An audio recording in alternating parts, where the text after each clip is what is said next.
안녕하세요. 축구 전문 기자 한준입니다. 한준TV 시청하시는 모든 분들 풍요로운 한가위 되시기 바랍니다. 한가위 추석 명절 연휴에도 축구 경기는 계속됩니다. 2022 항저우 아시안게임 16강전이 방금 막 끝났는데요. 조별리그 마지막 경기 일정부터 합류한 이강인 선수, 바레인과의 경기에 이어 키르기스탄과의 경기도 선발 출전했고요. 조금 더 많은 시간 소화하면서 자신의 클래스를 유감없이 보여줬습니다. 무려 8명의 선수를 단 한 번의 패스로 꿰뚫어버리는 미친 플레이를 선보이기도 했는데요. 이 경기 한국 대표팀 5대1 대승을 거두면서 아시안게임 남자 축구 역사상 벌써 단일 대회 최다 득점이라는 무시무시한 경기력을 통해서 8강에 올랐습니다. 8강은 개최국 중국과 경기하기 때문에 만만치 않은 경기 최대 고비가 될 것으로 예상되는데요. 이강인 선수의 합류로 더욱더 강해진 황선홍호 아시안게임 대표팀, 키르기스탄과의 16강전을 어떻게 치렀는지 주요 장면 통해서 경기 세밀하게 분석해드리도록 하겠습니다. 2022 항저우 아시안게임 지난해 열렸어야 했는데 코로나19 팬데믹으로 1년 늦게 2023년 9월에 열리고 있습니다.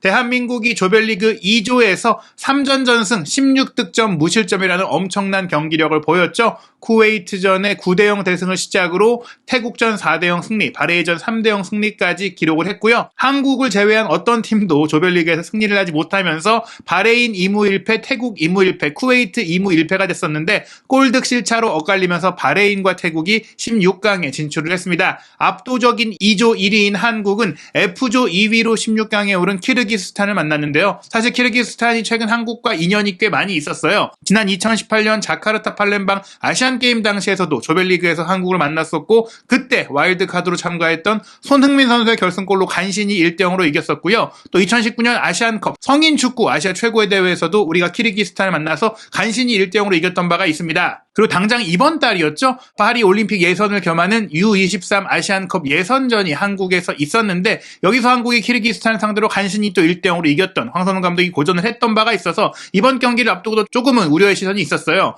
물론 키르기스탄이 이번 대회에서 사실 쉽지 않게 16강에 올랐죠. 조별리그 F조에서 첫 두 경기를 패한 이후 마지막 경기에서 대만에 4대1로 역전승을 거두면서 간신히 16강에 올라왔는데요. 결과는 한국의 5대1 대승이었지만 키르기스탄이 이번 대회 한국의 첫 번째 실점을 끌어내면서 추격하는 모습을 보이기도 했었습니다. 이번 경기 선발 명단을 살펴보면 처음으로 황선홍 감독이 4-2-3-1 포메이션을 썼어요. 지금까지 4-4-2 포메이션을 쓰면서 4명의 공격수를 거의 일자에 가깝게 배치하는 투톱의 좌우 측면 공격수까지 쭉 올리는 포톱에 가까운 경기를 펼쳤는데요. 이번 경기는 9번 공격수 장신 스트라이커인 박재용 선수의 뒤에 10번 자리 처진 스트라이커 자리 플레이메이커 자리에 이강인 선수를 조금은 자유롭게 배치했습니다. 지난 바레인전 같은 경우에는 이강인 선수가 오른쪽 측면에 배치가 됐다가 중앙 2선으로 빠지면서 3선까지 내려오면서 프리로를 맡았고 중앙 미드필더처럼 뛰었는데요. 이번 경기도 중앙 지역에서 뛰긴 했는데 2선에서 조금 더 전진된 위치에서 공격을 풀어갔고 그 뒤에 백승호, 정호연 선수가 1차 빌드업 역할, 중앙 미드필더 역할을 확실하게 해주니까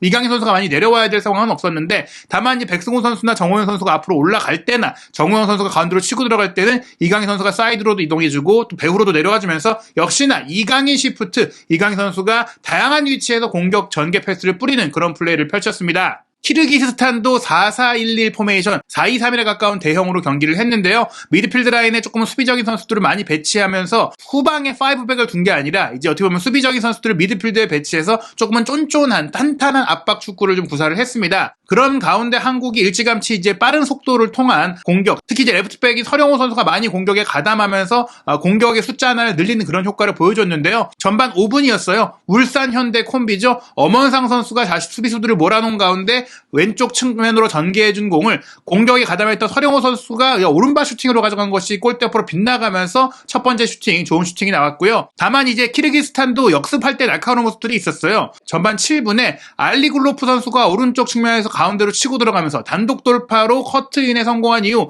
왼발 중거리 슈팅을 시도한 게 골대 앞으로 빗나가긴 했지만 매섭고 날렵한 움직임을 보였거든요. 그리고 나서 전반 9분 이강인 선수의 멋진 백힐 패스가 나오게 되는데요. 백승호 선수가 길게 뽑아준 전진 패스, 정우영 선수가 받아서 왼쪽에서 이제 중앙 지역 10번 위치에 있는 이강인 선수한테 공을 밀어주면서 침투를 시작했고요. 그 침투의 의미를 알아차린 이강인 선수가 수비의 압박 속에서 백힐 패스로 툭 빠르게 밀어주면서 노루 패스이자 백힐 스틸 패스를 연결하면서 3명의 키르기스스탄 수비 뒤쪽으로 이제 패스를 통과시켰고, 이 패스를 받아서 정우영 선수가 왼발 슈팅까지 문전에서 가져갔지만 아쉽게 골대 옆으로 빗나가면서 이제 득점이 되지 못했습니다. 그리고 전반 10분에는 정호연 선수의 패스를 받은 서령우 선수가 또 한 번 과감한 오버래핑으로 페널티 에리어 안쪽으로 들어갔는데, 여기서 이제 키르기스스탄 수비의 이제 거친 태클이 이제 나오면서 페널티킥 명확하게 선언이 됐습니다. 빠른 시점에 페널티킥이 나왔기 때문에 한국이 쉽게 앞서갈 수 있는 기회를 얻었고요. 전반 11분 캡틴 백승호 선수가 이 페널티킥을 강하게 정확하게 성공시키면서 한국이 1대0 선제골을 넣었고요. 이 선제골 직후 1분 만인 전반 12분에 바로 두 번째 골이 나오면서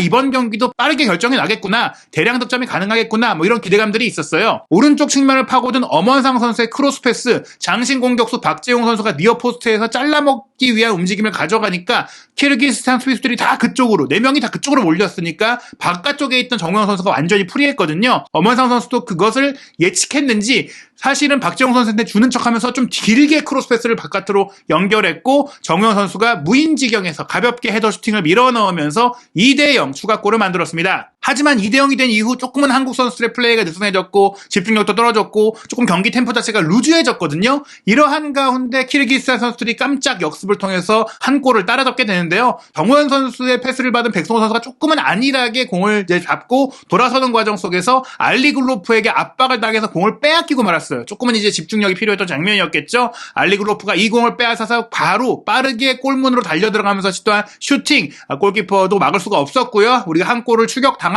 한 골 더 내주면 동점골이 되잖아요. 경기 분위기가 갑자기 안정적인 상황에서 위태로워졌습니다. 이 장면 직후인 32분 이강인 선수가 기가 막힌 패스를 보여줬는데요. 이강인 선수가 후방 지역으로 내려가서 말씀드린 3선 위치까지 내려가서 킬러 패스를 보냈는데, 본인 앞쪽에 있는 3명의 선수, 측면에서 침투를 막고 있는 2명의 선수, 그리고 최전방 공격수를 맡고 있는 3명의 수비수 사이를 꿰뚫는 패스가 나왔습니다. 이 많은 선수들의 정말 사이사이 이 공간 하나하나를 한 번의 패스로 뚫어내는 정말 미친 패스였는데요. 박재용 선수가 미끼 역할을 해주면서 바깥쪽에 왼쪽 사이드에 있던 정우영 선수가 배후로 들어가면서 이강인 선수의 패스를 받아서 골키퍼와 마주한 상태에서 강력한 슈팅으로 이제 득점에 성공을 했는데, 여기서 이제 오프사이드 깃발이 올라가면서 이 골이 무효가 됐습니다. 그런데 느린 화면으로 보니까 이 침투와 과정이 온사이드였다 명확하게 보였거든요. 하지만 아쉽게도 이번 대회는 VAR이 적용되지 않고 있습니다. 운영이 되지 않고 있기 때문에 정확하게 다시 볼 수가 없었고 판정이 번복될 수가 없었고, 이 정말 명장면이 기록에 남지 못하는 상황이 됐는데요. 그러나 계속해서 이강인 선수의 왼발킥을 통해서 한국이 추가골, 쐐기골을 노렸습니다. 전반 45분에는 이강인 선수의 왼발 중거리 슈팅 시도가 수비의 벽에 막힌 이후 다시 이강인 선수가 서령우 선수 쪽으로 공을 밀어주고 다시 또 본인이 침투에 들어가는 움직임을 보였습니다. 서령우 선수가 그 움직임을 정확하게 보고 이강인 선수에게 밀어줬고, 이강인 선수가 왼쪽 사이드 깊숙하게 들어가서 올린 크로스 패스, 정우영 선수가 헤더 슈팅으로 연결한 것을 골키퍼가 간신히 또 선방하면서 이제 위기를 넘기는 그런 상황이 됐어요. 어찌됐거나 이강인 선수의 발끝에서 좋은 장면들이 많이 나왔는데요. 후반전 시작과 함께 황선홍 감독 조금 더 공격적으로 이제 교체를 하게 됩니다. 중앙 미드필더 정호연 선수, 스트라이커 박재용 선수를 빼고 hen체에서 뛰고 있는 유럽파죠. 또 이강인 선수와 더불어서 날카로운 왼발 패스로 골을 만들어낼 수 있는 홍현석 선수, 그리고 연령별 대표 경기 경험이 누구보다 많은 공격수 조영욱 선수가 들어왔는데요. 들어오고 나서 후반전 계속해서 한국이 세 번째 골을 노렸습니다.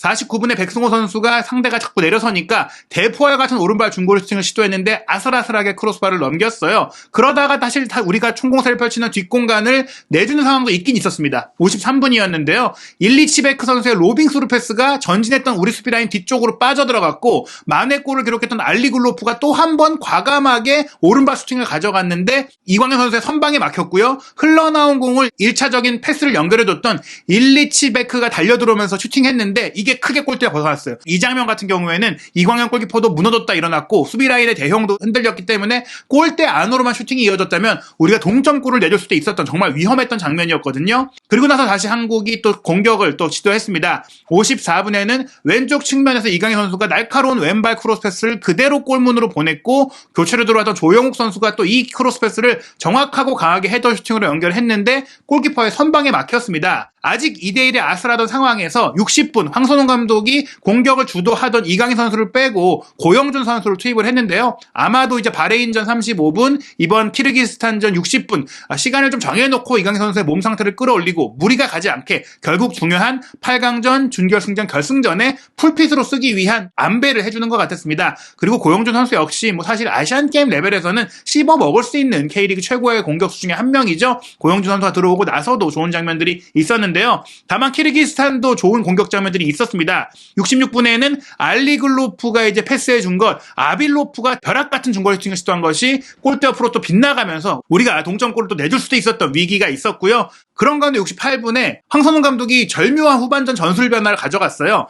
크로스 패스보다는 이제 슈팅을 빨리 강하게 뿌리는 게 좋다 보니까 서령우 선수를 오른쪽으로, 황재원 선수를 왼쪽으로 이동시키면서 풀백들의 위치를 바꾸고 풀백들이 크로스가 아니라 안으로 접고 들어오면서 슈팅을 바로 노릴 수 있게 해줬는데 본래 라이트백으로서 활발한 오버래핑을 시도하던 황재원 선수가 68분에는 왼쪽으로 이동해서 오른쪽으로 꺾어 들어오면서 중거리 슈팅을 시도한 게 골키퍼의 선방에 아슬아슬하게 막혔고요. 그리고 73분 오른쪽 풀백으로 이동한 서령우 선수, 물론 서령우 선수는 본래 이제 오른쪽 풀백을 볼 수 있는 오른발잡이 선수이긴 합니다. 대표팀, 성인 대표팀에서 오른쪽을 보고 있긴 하죠. 어찌됐거나 오른쪽으로 이동해서 73분에 시도한 크로스 패스가 키르기스탄 수비수의 핸드볼 파울로 이어지면서 페널티킥을 얻어냈고 74분 정우영 선수가 이 페널티킥을 깔끔하게 성공시키면서 우리가 아슬아슬하던 2대1 리드 상태에서 3대1의 안정적인 리드로 이어갔습니다. 그리고 이 골이 나오면서 키르기스탄이 체력적으로나 정신적으로 무너진 것 같아요. 쐐기골 이후에 79분에 한 골이 더 나오게 되는데요. 고영준 선수가 3명의 수비 사이로 찔러 넣은 소르 패스를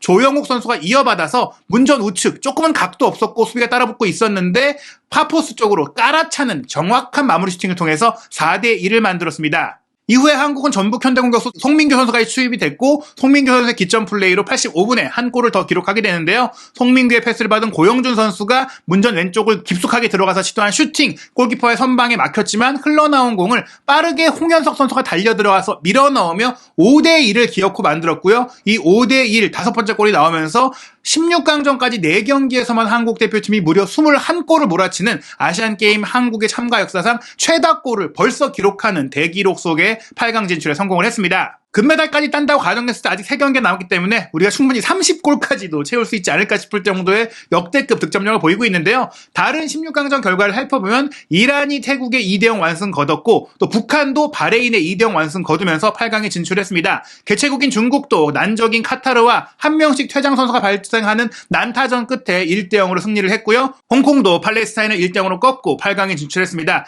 9월 28일에 우즈베키스탄과 인도네시아, 인도와 사우디, 일본과 미얀마의 경기를 통해서 최종적인 8강 대진표가 모두 구성이 되는데요. 우리의 8강 상대는 개최국 중국으로 결정이 됐습니다. 10월 1일 일요일 저녁 9시에 중국과 경기를 치르게 되는데 아무래도 개최국이고 이 경기가 성사되기 전에 대진표가 순간적으로 바뀌었던 그런 상황들이 있었잖아요. 온라인상에서 갑자기 우리가 이제 8강에 올라갈 경우에는 중국을 만나게 되는데 홍콩과 팔레스타인을 만나게 되고 중국과 카타르의 승자가 이란과 태국을 만나게 되는 갑자기 대진표가 수정된 상황이 나왔었어요. 중국이 우리를 피하기 위해서 꼼수를 쓰는 게 아니냐라는 의심이 들었었는데 단순 오류였다라는 해명이 나오긴 했지만 어찌됐거나 이런 논란들이 있었을 정도로 중국이 어떻게 보면 한국을 피하고 좀 최대한 메달권까지 가고 싶은 의지들을 보이고 있어서 중국을 상대로 우리가 또 어떤 경기 외적인 변수에 또 고전하게 될지 우려가 되는 상황이기도 합니다. 황선홍 감독이 미리 이 중국의 현장 적응과 또 궁극을 상대해보기 위해 평가전을 지난 6월에 치렀었는데 그때 우리가 충격적인 패배를 당하기도 했었고 부상 선수가 많이 나오기도 했었잖아요. 여러모로 쉽지 않을 수 있는 최대 고비가 될 수 있는 중국전 과연 황선홍호와 이강인 선수 어떻게 돌파해 나갈 수 있을지